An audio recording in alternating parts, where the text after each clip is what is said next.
Reuse is another very useful thing that can help in both productivity and quality improvements. There are different types of reuse. We can talk about reuse on the business side or the use case side. We can talk about reuse on the technical side.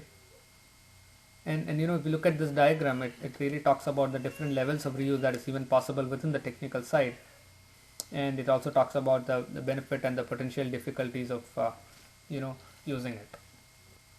So most of us would have done presentations, right, for a customer or for a training program or whatever it is. And how many of the times have we really created the presentation right from scratch?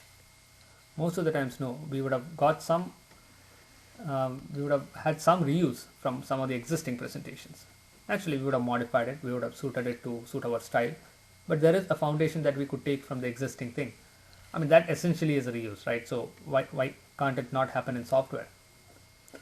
And naturally, once we reuse from an existing piece which is already tested and proven, the overall quality is also bound to improve, and naturally productivity also improves.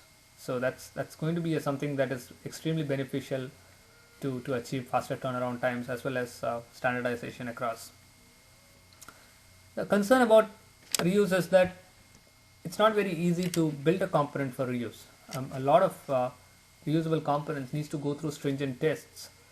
It also calls for compatibility between projects and applications and so on and so forth, so that you can reuse from one scenario to another scenario. So higher levels of standardization and synergies is definitely required. Social management or social project management is definitely the in thing today. Very few of us would not have heard about a Facebook, right?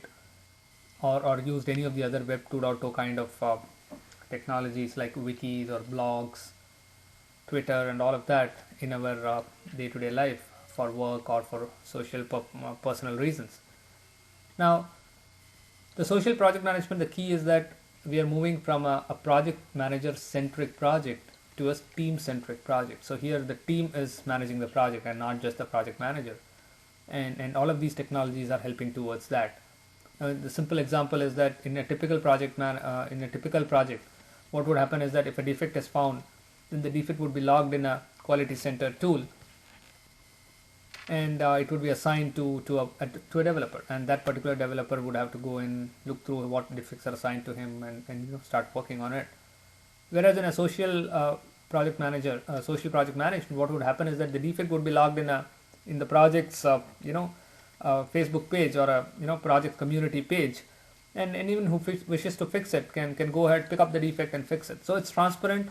It encourages team members to be proactive, and the communication channels are much wider and improved, and that's the real benefit of the social project management. So you would really tend to benefit from the better collaboration that essentially finally improves the overall time.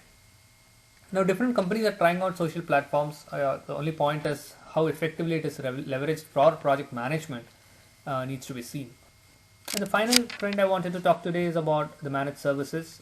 Managed services has been loosely used as something to describe simple offshoring or outsourcing.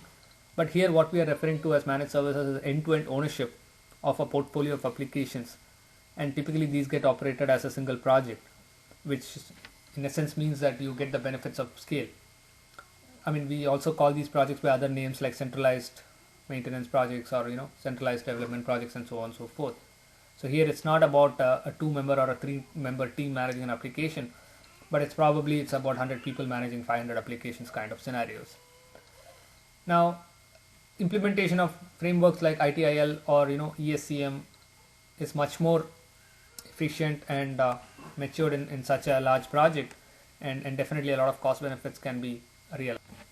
And one of the other things, which again is not proven today, but definitely it has a potential to lower the onshore ratios that can bring in further cost reduction, as well as managing the SLAs and KPIs can be much more structured and innovative in such managed services. The concern or the challenge here would be that when clients have such a large project, the transition in and transition out, the knowledge transition part when you want to change people or change teams might be slightly difficult. and that is something that needs to be considered when building this model. But since everybody is looking at end-to-end ownership today and not just um, as a shop supplying resources, I think managed services has a lot of potential to improve and rise further in the coming years. So this is just my personal view on where is the current maturity rating for each of these trends. Today I believe Agile is probably the one that's most mature of all the six that we have talked today, primarily because it has been there in the industry for more long than any of the other ones, as well as a lot more adoption is there, whereas some of the other trends are still catching up, and the level of adoption as well as the benefits realized from those needs to increase so as to really move up the maturity ratings. Here are a few references, some of them from Wikipedia and some of them are independent articles written by various companies or authors. I hope you find them useful to understand some of the trends that we have talked here.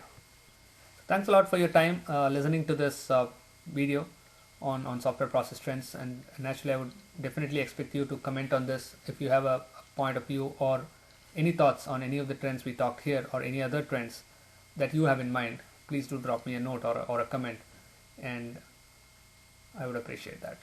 Thank you very much.